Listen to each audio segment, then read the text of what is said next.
প্রতি বছর আপনারা এইভাবে এই পূজা মণ্ডপে এসে আমাদের আনন্দ দিয়ে মাতিয়ে তুলবে। বাঙালির বড় উৎসব দুর্গা উৎসব, পূর্বপুরুষ ধরে এই অনুষ্ঠান আমাদের বাড়িতে হয়ে আসছে, তাই আমরা যথাসাধ্য চেষ্টা করব এই অনুষ্ঠানকে ধরে রাখার। এই দিন তুমি কিছু বলো। আগামীকাল বিজয়া দশমী, আমি আর আমার গ্রামবাসী সকলে মিলে প্রতিমা বিসর্জন করব আর পোহর গুনবো আগামী বছরের জন্য। এখন চলুন সবাই খাওয়া সেরে বাড়ি যায়। আসুন আসুন আমার সাথে আসুন। আরে সোনালি, তুই তো নাচে গানে একদম নববিলাসে জমিয়ে দিলে। বাজে কথা বলো না তো, আমার থেকে তোমার পারফরমেন্স অনেক বেশি ভালো ছিল, সকলের নজর শুধু তোমার দিকেই ছিল। যখন গাইছিলে সবাই তোমার দিকে হা করে তাকিয়েছিল, আর তুমি যখন নাচছিলে ইয়াং ছেলেগুলো শুধু তোমায় দেখছিল। ছেলেদের বয়সের দোষ, মেয়েদের মাপা। এই কি তুমি কোনোদিন ওকে মেপে দেখেছো? আর কিসে মাপবো? দাড়ি পাল্লায় না কম্পিউটার খাতায়?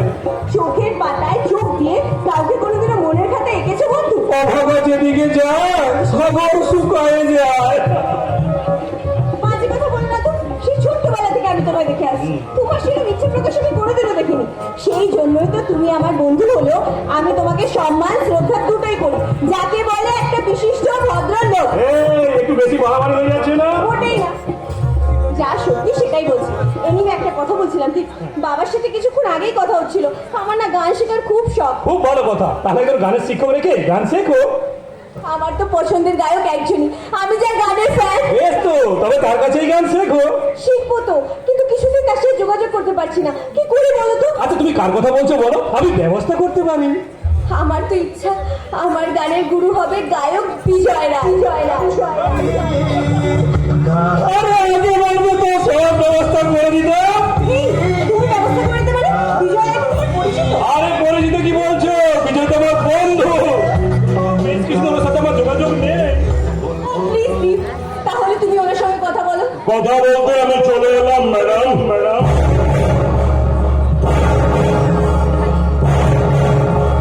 কি হলো, চমকালেন কেন? আপনি আমাদের বাড়িতে কেন এসেছেন? দুর্গা পূজাতে মুখ মুখার্জি বাড়িতে একটু মহানবমীর ভোগ চাইছিলাম। ভোগ খাবেন তো মন্দিরে যান, ওখানে ভোগ পেয়ে যাবেন। মন্দিরে পুরোহিতের হাতের ভোগ না, আমি আপনার হাত থেকে ভোগ খেতে চাই। আপনি নিজের হাতে আমাকে ভোগ খাইয়ে দেবেন। কি সব বাজে কথা বলছেন? বাজে কথা আমি বলি না, আমি জয়ন্ত পাল। সবাই বলে আমি চন্তর মাল। কখনো হবে না পায় মা। চলো, কি বলতে চাইছেন একটু বুঝিয়ে বলবেন? এই তুমি এখন এখান থেকে যাও তো, সোনালির সঙ্গে আমার দরকার আছে। না, আমি এখান থেকে কোথাও যাবো না। তাহলে কি সোনালি সোনা আলো দেখতে ব্রাদার?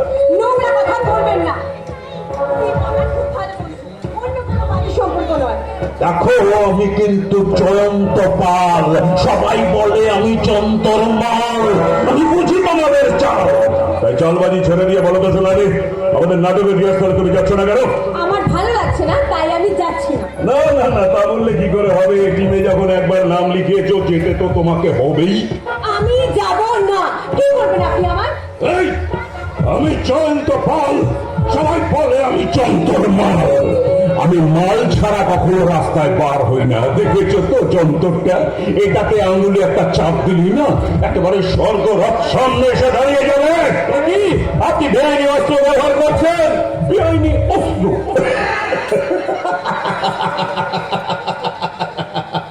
বেআইনি অস্ত্র কোথায় নেই ব্রাদার?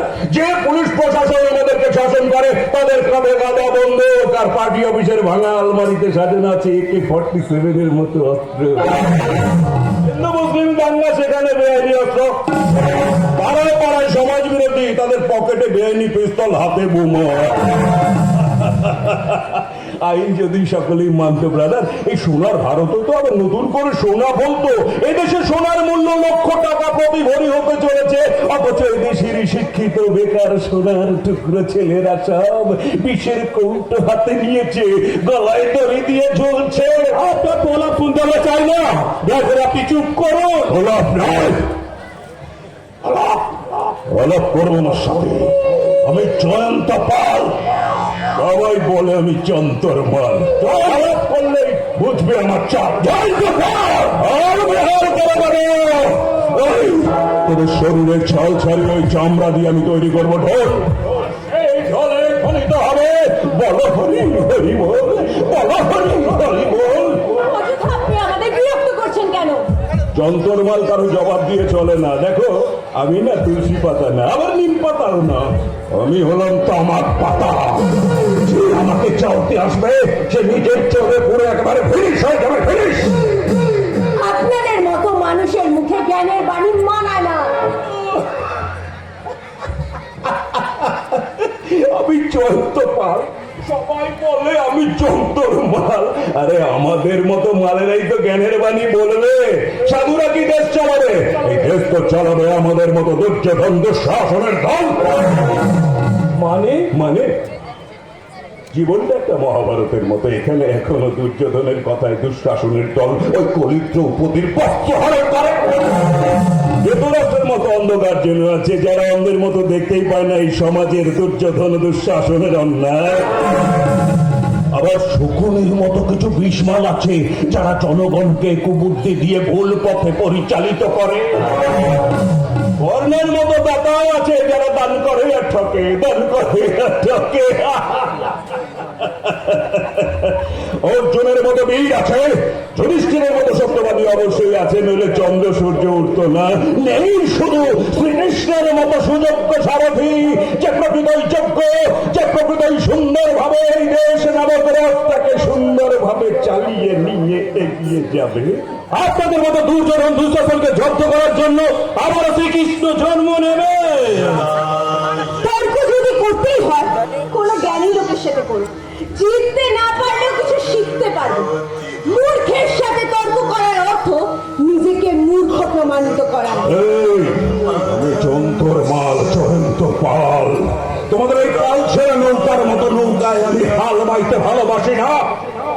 তোমাকে আমার নাটকের নায়িকার চরিত্রে আমি অভিনয় করাতে চাই। ভালো চাও তো দেখা করো, কেমন? আমার তোমার নাটকের রিহার্সালে যাবে না জয়ন্ত পাল, কারণ নাটক ওর পেশার হয়, ওর শখ। কিন্তু পেশা না হোক, আপনার মেয়েকে দেখে যে আমার চোখে রঙিন নেশা লেগে গেছে। আমার সামনে দাঁড়িয়ে এত বড় বাজে কথা বলে যাও না। আমি বিদেশ ব্যাংকের পার্থ প্রতিম মুখার্জি। ভুল করেও ও অভিনয়কে পেশা করবে না। আপনার মেয়েকে ছাড়া আমার চলবে না, আপনার মেয়েকে আমার চাই। না না, তুমি একটা দুর্নীতিবাজ, তুমি একটা ধান্দাবাজ। শুধু আমি নই, দুর্নীতিবাজে দেশ ছেড়ে গেছে মাথার উকুনের মতো।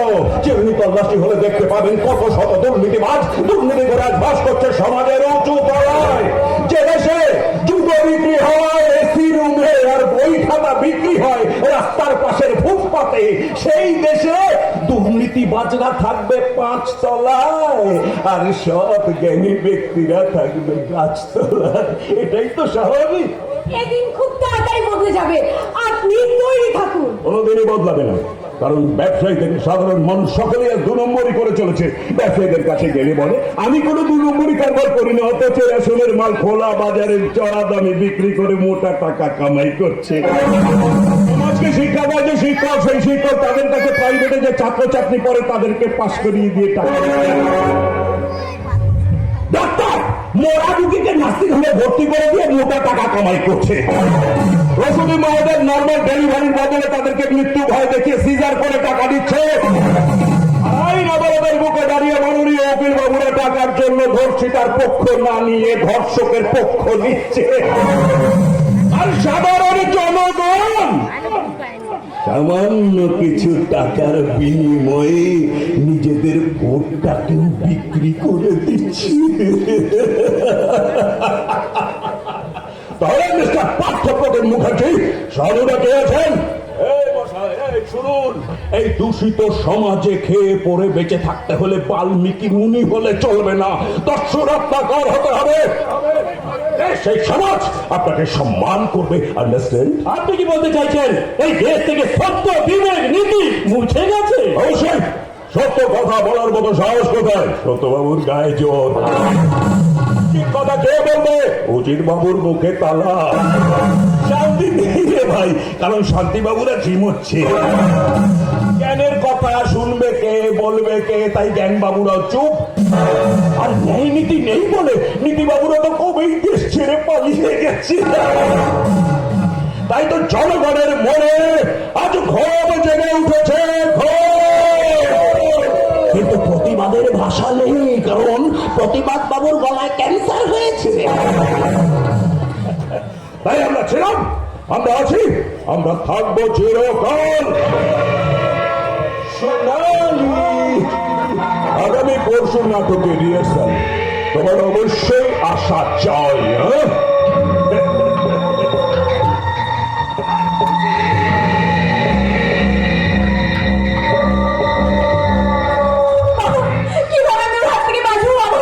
তোমারই না জেনে শুনে কেন তুমি ওর নাম লেখাতে গিয়েছিলে? ছোট থেকে নাচ গান অভিনয়ের প্রতি ওর একটাই। তুই জানো একটা এত বড় সাহস, ও আমাকে হুমকি দেখায়। এই দেশে কি মানুষ নেই? এই যে এত লোক যারা আমাদের পুজো বাড়িতে এসেছিল, এরা আমাকে বাঁচাবে না, এরা আমার জন্য লড়বে না, তুমি আমার পাশে থাকবে না? আমি আমার জীবনের শেষ রক্ত বিন্দু দিয়ে তোমায় বাঁচাবো সোনালি। আসতে হলে বাঁচার মতো বাঁচবো। এই দেশ বিক্রমের দেশ, যে দেশের মাটিতে দিন ওই বাবা দিনের জন্মেছে। মাটি আমার মা, আর সেই মাটি মায়ের সন্তান হয়ে বলছি তোমরা যদি অপমান করে তাকে আমি ছাড়বো না। কিন্তু তুমি বুঝতে পারছো না, ওই যন্ত্রপাতি ডেঞ্জারাস বল। ওর হাত থেকে বাঁচতে গেলে আমাদের একটাই রাস্তা খোলা আছে, আর সেই রাস্তা আমাকেই ধরতে হবে। কি রাস্তা? না, তোমাদের বলবো না। দাঁড়ো, এখনই ওকে আমি ফোন করছি, দেখি